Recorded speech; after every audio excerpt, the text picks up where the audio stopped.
O Casão falou sobre James Rodrigues, e eu queria trazer essa bola do James antes da gente passar para o próximo jogo e falar também sobre Vinícius Júnior, que é um tema importante no jogo de hoje, mas a gente percebe como o jogo da Colômbia passa pelo James, né? Ele acerta uma bola no travessão, ele vai para a finalização, embora ele erre, ele faz a finalização, quase faz um gol de falta. Ô, Mili, hoje esse James está encostado no São Paulo, né? Para o São Paulo, é bom que ele esteja bem, para o São Paulo se livrar dele, ou de repente para aproveitá-lo? Há ainda uma possibilidade de a gente ver James no São Paulo depois dessa Copa América? Que saldo que vai ficar de James Rodrigues? Pois é, aumenta o mistério, né? A avaliação que eu faço é que, assim, na seleção, ele é o cara. Vocês viram como ele foi ovacionado quando saiu. Ele não tem nem posição fixa, ele joga onde ele quiser. Ele estava aberto na esquerda, em cima da linha, depois ele estava lá na ponta direita, ele vai se movimentando e o time vai orbitando em torno dele. É o craque e o time joga para ele. No São Paulo, ele é mais um, e eu acho que ele não se conforma com isso. Então, emocionalmente, ele não está presente no São Paulo. Mas eu acho que quando ele veste a seleção, a camisa da Colômbia, aliás, muito bonita essa camisa preta da Colômbia, ele, como nessa posição de protagonista, ele gosta. E aí ele faz e acontece. Ô, Luiz, eu queria tentar responder a sua pergunta assim, como sair disso, né? Você falou o que falta para a seleção brasileira. Falta filosofia de jogo para a seleção brasileira. Falta filosofia de jogo há muito tempo. Uma seleção precisa ter filosofia de jogo. A seleção ela precisa representar o que a gente é culturalmente. E essa seleção brasileira, há muito tempo, há décadas, não representa o Brasil culturalmente. Essa seleção imita o que fazem as seleções europeias. E aí a gente vai sempre se dar mal. Porque a gente não é isso. A gente está sendo simplesmente um simulacro. A gente está se colocando numa posição realmente muito pequena. Então, se não houver uma filosofia, a gente não vai sair desse buraco. E a CBF não parece preocupada com isso, porque o negócio da CBF é negócios, não é mais futebol. Então, tudo isso a gente precisa encarar. Mas a gente não encara, e a gente vai passando e comentando os jogos e falando, tá horrível, nossa, mas tá ruim, quem sabe melhor. Pode ser, o Brasil pode passar pelo Uruguai? Pode, mas hoje a gente joga contra o Uruguai como zebra. Olha que situação. Mino, só vou colocar uma Ah, coisa aqui, porque assim, o problema da Argentina em 2018 era exatamente o mesmo. Quando terminou a Copa do Mundo de 2018, o Sampaoli, que era técnico da seleção, e o Scaloni era auxiliar dele, dizia que o futebol sul-americano nunca mais ia ganhar uma Copa do Mundo, e se por um acaso ganhasse, seria o Brasil, que a Argentina não tinha chance. E 4 anos depois, a Argentina conseguiu ser campeã do mundo. É claro que tinha o Messi, mas o Messi jogou as Copas de 2006, 10, 14 e 18 e não ganhou a Copa do Mundo. Tinha uma questão de você olhar para a seleção da AFA e entender que também eles só queriam dinheiro. A AFA, como a seleção como a Federação Espanhola, que é um escândalo. A gestão da Federação da Espanha, embora a Federação Espanhola tenha um projeto de futebol que você vê no masculino e vê no feminino, de trabalho de toque de bola, de um jeito de jogar, o caso Rubiales mostra que a Federação Espanhola é um escândalo. E antes, nas gestões anteriores, eram corruptas também as gestões da Federação Espanhola. O caso do Scaloni, o que se transformou na Federação Espanhola, o caso contado pelo Scaloni para jogadores brasileiros que jogaram com ele no La Coruña, que é muito simbólico. Dizia-se o quê? Que os aviões, as viagens, os hotéis da seleção argentina eram uma bagunça, que a Federação Argentina não organizava coisa nenhuma. E o Scaloni conseguiu chegar para o Tapia e dizer: não pode viajar mais o papagaio do cunhado do dirigente, não pode mais viajar a sogra do fulano do cicrano, tem que viajar só o grupo de jogadores, os preparadores físicos, e tem que ser muito mais enxuto, muito mais trabalho. E que quando ele conseguiu o compromisso do Tapia de fazer isso, ele telefonou para o Messi. Isso foi contado pelo Scaloni para o Paulo Silva. E ele ligou para o Messi e disse: Messi, consegui. Vai ser desse jeito, te garanto.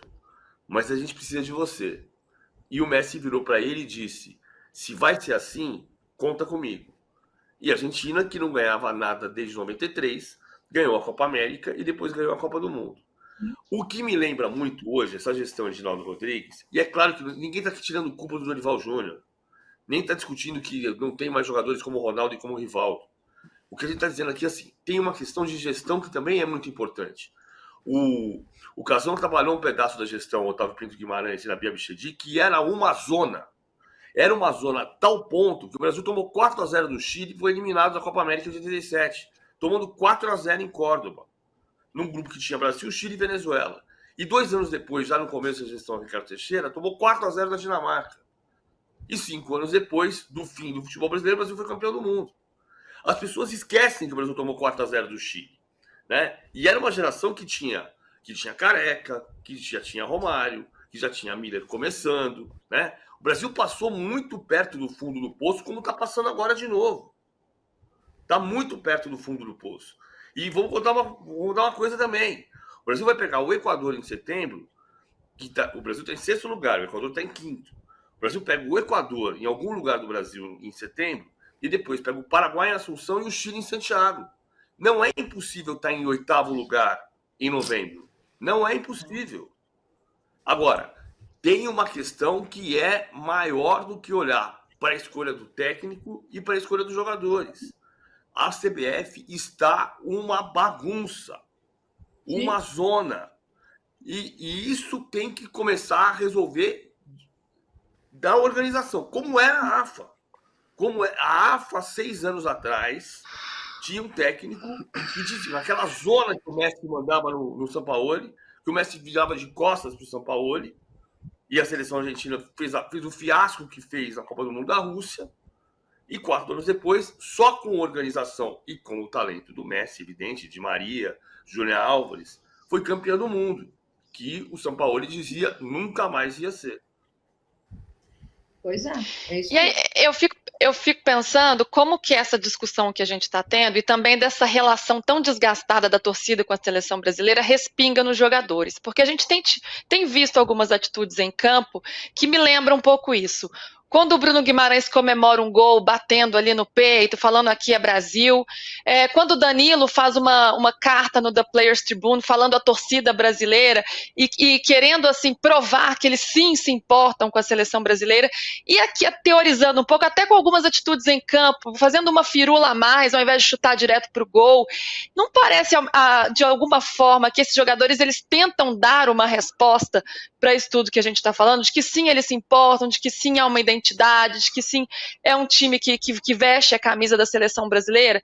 E aí eu já entro em Vinícius Júnior, que tem hoje essa missão de ser o protagonista, por mais que ele não tenha essa obrigação, hoje há essa expectativa sobre ele, e ele leva um cartão totalmente desnecessário contra o Paraguai, hoje aos 10 minutos leva outro cartão, e agora vai desfalcar a seleção brasileira num jogo muito importante contra o Uruguai. Essas questões todas que a gente está discutindo aqui não podem estar entrando em campo e interferindo no que os jogadores estão fazendo, ou eu estou viajando muito aqui? Eu acho que não são as questões da CBF. Eu discordo um pouquinho do PVC quando ele fala da organização da CBF ser fundamental para que a seleção volte a jogar bem. A gente ganhou Copas com CBFs tão ruins ou piores que essa. Com corrupção rolando alucinadamente. Pô, Ricardo Teixeira foi um bom presidente? Você acha que o Ricardo Teixeira foi um bom presidente?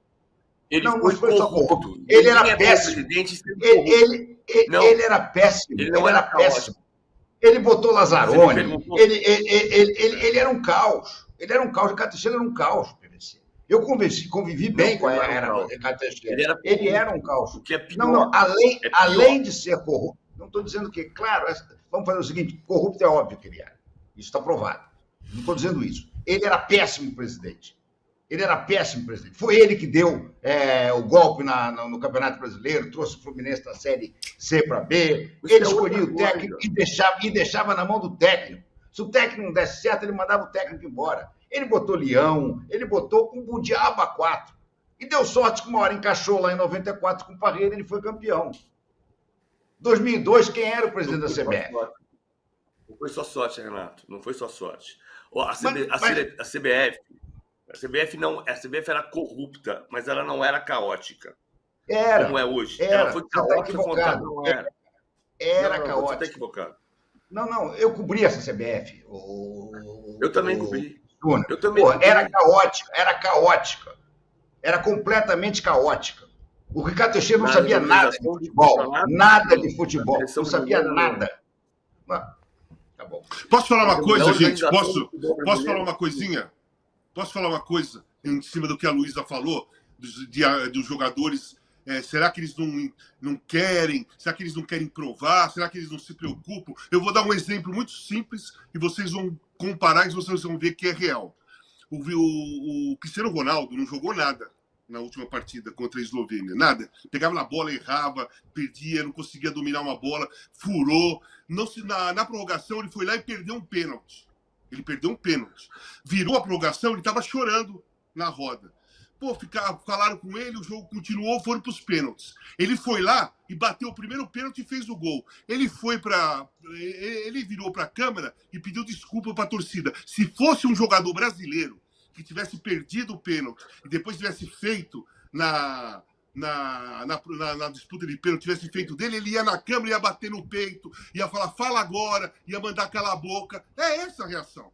É essa a diferença, Luísa, e não sei se vocês concordam, do comportamento de jogadores europeus, da relação deles com a seleção deles, do que os nossos. Os nossos querem sempre responder alguma coisa. Os nossos querem sempre não provocar, mas debochar muitas vezes. Muitos têm deboche É um confronto. na fala. Hã? Eles estão em confronto. Eles estão em confronto Sim, com a torcida. eles estão em confronto, porque não aceitam críticas reais. O time tá ruim, você critica, os caras não gostam.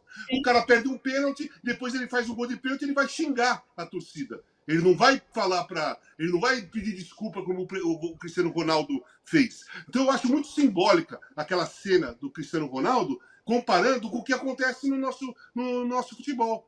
Na seleção brasileira, principalmente. Seleção brasileira.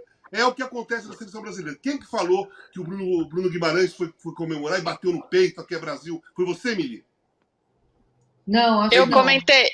Eu comentei você que eles têm comentou. essa necessidade de dar uma resposta, né? Então, o Cristiano Ronaldo, ele poderia ter feito isso. Ele fez o gol de pênalti, ele poderia ir e falar assim, aqui é Portugal, mostrar o distintivo, sabe? Mandar aquela boca, sabe? Xingar, falar palavrão. Ele podia ter feito isso e olha uma coisa, é o Cristiano Ronaldo, é Deus da seleção de Portugal. Aqui no Brasil, caras que não fizeram nada ainda no futebol, nem sei se vão conseguir fazer, respondem às críticas completamente oposto, na provocação e no deboche. Me parece pilhada essa seleção nesse sentido, sabe?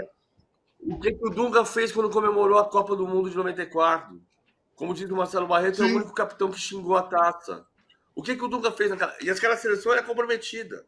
Só para deixar claro aqui, o Ricardo Teixeira não foi um bom presidente da CBF, principalmente porque foi corrupto. E houve momentos, não foi linear a gestão do Ricardo Teixeira, mas houve momentos de organização da seleção brasileira, não do futebol brasileiro. O Dunga xingava a taça. Qual era o compromisso do Dunga? O Dunga falou, sabe o que ele falou? É que eu repito a frase dele que ele falou, que os fotógrafos são testemunhas daquilo. Essa aqui é para vocês, seus traíras filhos da puta. Foi essa frase que o Dunga falou ao levantar a taça de campeão do mundo. Então, assim, eu acho que esse comportamento, ele existe em muitas seleções diferentes, em momentos diferentes. A seleção da Holanda já foi acusada algumas vezes de crises entre brancos e negros com racismo dentro da seleção holandesa. Que é caso gravíssimo.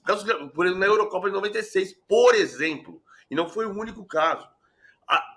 Daí, você precisa organizar, comprometer, disciplinar. Disciplinar não é da ordem de exército, não se trata disso. Trata-se de você conseguir dar um compromisso para quem está na seleção brasileira. O texto do Danilo é muito... Eu me lembro do Antônio Carlos em 2000, porque em 2000, 2 anos antes da Copa do Mundo ser vencida na Ásia, dizia-se que o jogador brasileiro não tinha compromisso. Quando o Brasil estava numa crise gigantesca nas eliminatórias, o jogador brasileiro não tinha mais vontade de jogar na seleção, o jogador brasileiro não tinha mais compromisso com a seleção brasileira. E o Antônio Carlos dizia assim, o Antônio Carlos Zago, técnico da pior seleção na Copa América, né? O Antônio Carlos Zago é técnico da Bolívia. Ele dizia assim, cara, eu saio de Roma e eu pago minha passagem.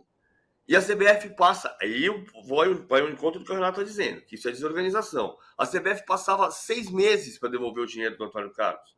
Do Antônio Carlos era um exemplo, que eu ouvi dele. Mas de todos os jogadores era assim. Aí você acha que se eu não tivesse vontade de jogar pela seleção brasileira, eu ia esperar 6 meses para ser reembolsado por uma passagem de avião de Roma para o Rio de Janeiro? Então, é só um exemplo disso. A gente repete esses clichês há décadas e décadas e décadas e décadas, a cada crise da seleção brasileira.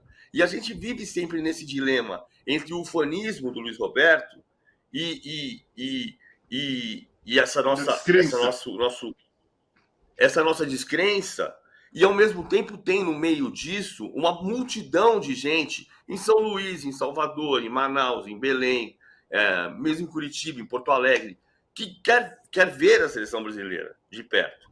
Ainda tem um risco, só que a seleção está cada vez mais, de fato, se afundando em outra crise, que é técnica, que é tática, que é de falta de entendimento, inclusive de nós. Quando você fala assim, eu lembro do Michel Bastos dizendo na véspera de Brasil e Croácia que se a Argentina perdesse para a Holanda, a resposta estava pronta, porque era a Holanda. Mas se o Brasil perdesse para a Croácia, ia ter que se explicar, porque como assim perder para a Croácia? Mas a Croácia era vice-campeã do mundo.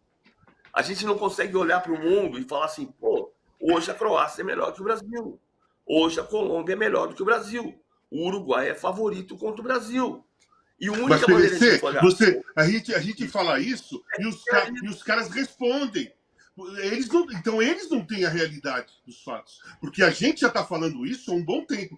Como eu acabei de falar no início da live. O Brasil é pior, é mais fraco que a Colômbia, que a Argentina, que o Uruguai. E a Venezuela está fazendo uma Copa América melhor e uma eliminatória melhor. Aí eles veem essas falas nossas, os jogadores veem essas nossas falas, leem essas nossas opiniões e depois eles respondem. Porque eles não veem a realidade. Eu acho que nós estamos vendo a realidade. Eu acho que tem duas coisas aqui, Cacau. Você tem alguma dúvida que se o Brasil... Só uma coisinha para ver. Você tem alguma dúvida que se o Brasil eliminar o Uruguai, vai ter aos montes esse tipo de coisa? Tá vendo? Falaram mal da gente. Vamos lá. Exatamente. Essa é para vocês se extraírem. Tipo é isso aí, entendeu? Eu acho que o Vinícius Júnior, por exemplo, que a Luísa trouxe à baila, e eu sou muito fã do Vinícius Júnior, mas ele precisa ser orientado em relação ao comportamento dele com a arbitragem. Ele está ficando insuportável. Não há uma jogada em que ele não reclame abertamente com a arbitragem. O cartão amarelo que ele tomou hoje foi de jogador juvenil. Como é que o cara diz, amigo, você está com cartão amarelo. Se você tomar outro cartão amarelo, você vai ser eliminado da semifinal, que nós passamos, e a gente vai passar. E ele reclamou o tempo todo. Hoje era um jogo para ele ter feito calado, sem fazer grandes faltas, ainda mais aquela falta no meio do campo, sem perigo nenhum. Se dissesse, não, ele fez uma falta para derrubar o cara que ia entrar livre num contra-ataque. Não, nada, uma jogada boba no meio do campo. Ele tem uma luta lindíssima contra o racismo, mas ele está começando a ser um jogador insuportável para a arbitragem. E na seleção brasileira parece que ele ganha mais força em relação a isso. Ele pode estar sentindo o peso do protagonismo ou de ser esse cara, Mili? Não, eu acho que o Renato tocou aí numa verdade que é dura da gente falar, meu microfone quase caiu, porque existe uma chance, gente, do Vinícius Júnior passar por um processo irreversível de neymarização. E aí a gente vai perder o Vinícius Júnior. E hoje, enquanto eu via as reações dele em campo, eu pensava isso. Eu pensava assim, será que esse rapaz vai fazer a curva para esse lado obscuro? Gente, assim, o Neymar não está jogando, mas ele é protagonista lá. Se nem hoje, talvez não tivesse, porque a câmera não pegou ele nenhuma vez. Se tivesse lá, a gente teria visto, né? O Neymar ainda é uma influência. Ele é ídolo de todos esses caras aí. E simbolicamente, isso diz muita coisa. Isso fala sobre uma seleção, uma atmosfera que precisa acabar. E eu vendo o Vinícius Júnior hoje em campo, eu pensei isso. Eu falei, será? Será que ele vai cair do outro lado? Porque ainda existe essa chance. E essa marra, essa arrogância, essa posição sempre de confronto, vem daí também. Vem desse lugar de a gente é o melhor. A gente ainda é o melhor. Nós somos os melhores. E não somos mais. Não somos mais. Há um bom tempo. Há um bom tempo. Então, a gente olhar o espelho, é o começo de qualquer transformação. Mas o Brasil não se vê no espelho. Essa seleção não se enxerga no espelho. Então, não sei como sair disso, enquanto a gente não der nome ao problema. Acho, e só para dar uma fechada aqui, acho que pode sim uma seleção ser campeã com uma CBF ainda desorganizada, desde que haja filosofia de jogo. A AFA se organizou, mas junto veio uma filosofia de jogo. Então falta isso. É claro que idealmente viriam as duas coisas, né? Mas faltam jogadores também, Mili. Falta jogador também. Você pode ser campeão com a CBF toda desorganizada, mas você precisa ter jogador e a filosofia. Filosofia Sim. de jogo definida, mas com jogador. A AFA, a Argentina conseguiu isso porque surgiu. Tem o Messi, Julián Álvares, Di Maria... Lautaro Martínez. Mas ocasião. Mas aí a gente volta um pouco mais. Sabe aonde vai dar isso, esse debate, que nem vai dar tempo da gente fazer? Como é que a gente está formando jogadores? A gente forma meia? A gente não forma mais. A gente forma volante. Volante, é isso aí. Temos. A gente não forma mais nem lateral direito. Nem esquerdo. Nem esquerdo. Volante. Qual